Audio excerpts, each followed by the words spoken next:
ARK Invest estime qu'un tiers de l'offre de Bitcoin est menacé par une menace quantique.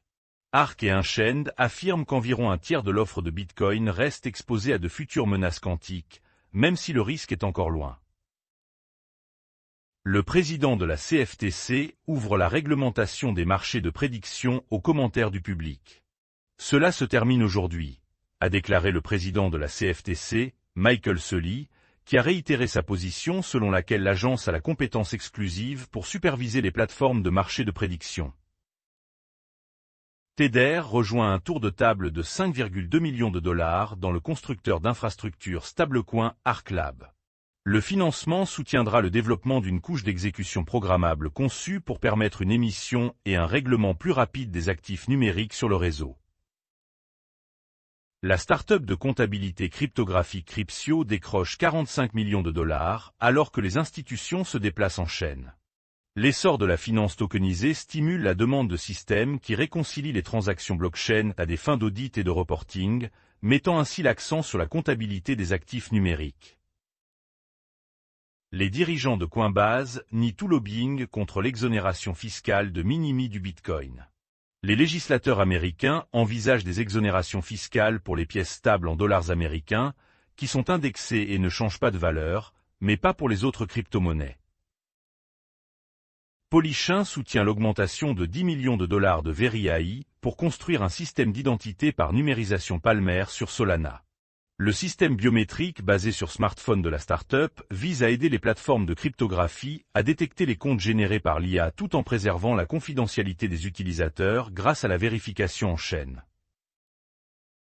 Binance revendique une « victoire juridique pleine et entière » devant le tribunal de l'Alabama. Alors qu'un juge a fait droit à une requête de Changpeng Zhao, il a également ordonné aux plaignants dans l'affaire contre Binance de déposer une deuxième plainte sous peine de « rejet total ou partiel ». Le Sénat américain vote pour inclure l'interdiction des CBDC dans le projet de loi bipartite sur le logement. La disposition interdisant à la Réserve fédérale d'émettre une monnaie numérique de banque centrale a été incluse dans la législation sur l'accessibilité au logement. Encourage Digital s'associe à Puffer Finance pour le réassort institutionnel d'Ethereum. L'intégration permet aux institutions de miser sur les terres détenues à Encourage et de recevoir le jeton de remise en jeu liquide de Puffer tout en gagnant des récompenses de mise en jeu et de remise en jeu. La « Cryptomom » de la SEC appelle à des règles de divulgation plus simples et signale un débat sur la tokenisation. La commissaire de la SEC, Esther Perse, a exhorté les régulateurs à simplifier les règles de divulgation des entreprises et à autoriser l'expérimentation de titres symboliques via une éventuelle exemption en matière d'innovation. Le leader du Sénat américain ne s'attend pas à ce que la structure du marché soit adoptée avant avril. Rapport. Le sénateur John Thune aurait déclaré que la Chambre donnerait la priorité au Save America Act avant de voter sur des projets de loi bipartites tels que la structure du marché de la cryptographie.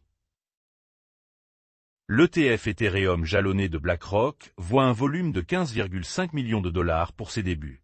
l'iShares Staked Ethereum Trust distribuera mensuellement des récompenses de mise en jeu provenant de validateurs Ethereum de qualité institutionnelle gérés par Figment, Galaxy Digital et Attestant. Trump propose aux détenteurs de Memecoin un autre gala pour faire remonter le jeton à partir du plus bas.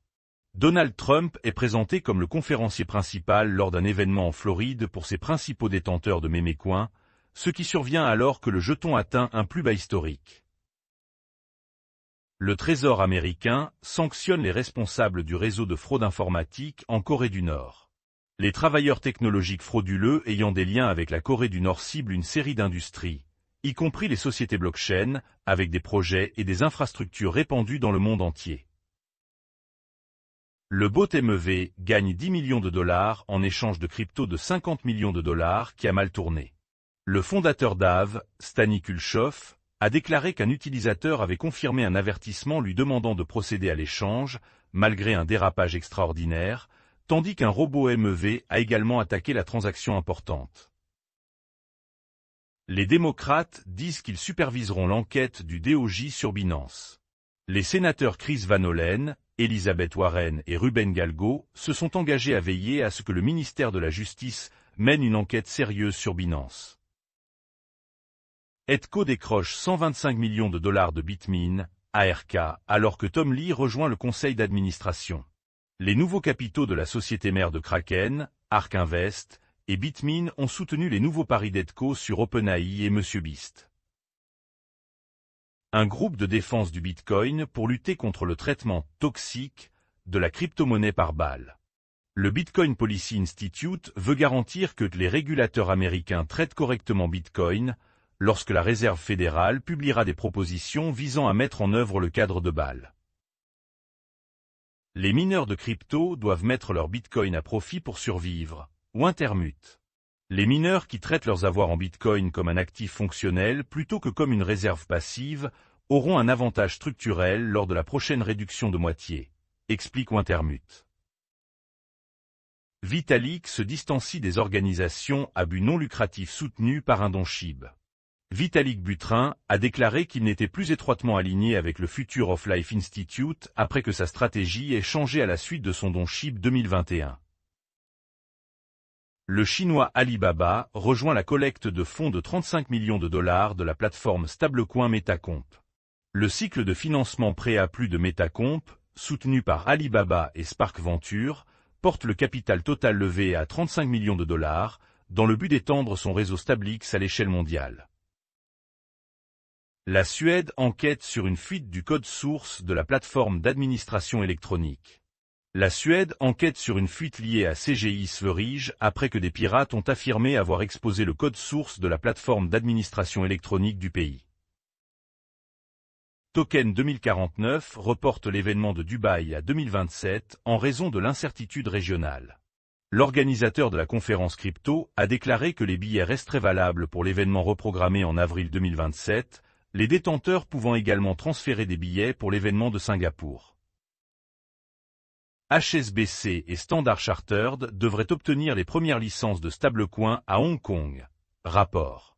Hong Kong est sur le point de délivrer ses premières licences d'émetteurs de stablecoin, HSBC et Standard Chartered étant probablement parmi un très petit nombre d'émetteurs initialement approuvés, ont rapporté les médias locaux. Les pièces stables porteuses de rendement augmentent alors que Washington se bat pour le rendement. Les pièces stables à rendement croissent plus rapidement que le marché dans son ensemble, car les législateurs américains restent divisés sur la manière dont le rendement des crypto-monnaies devrait être réglementé. Le DOJ et Europol démantelant le réseau SockEscort lié à une fraude cryptographique.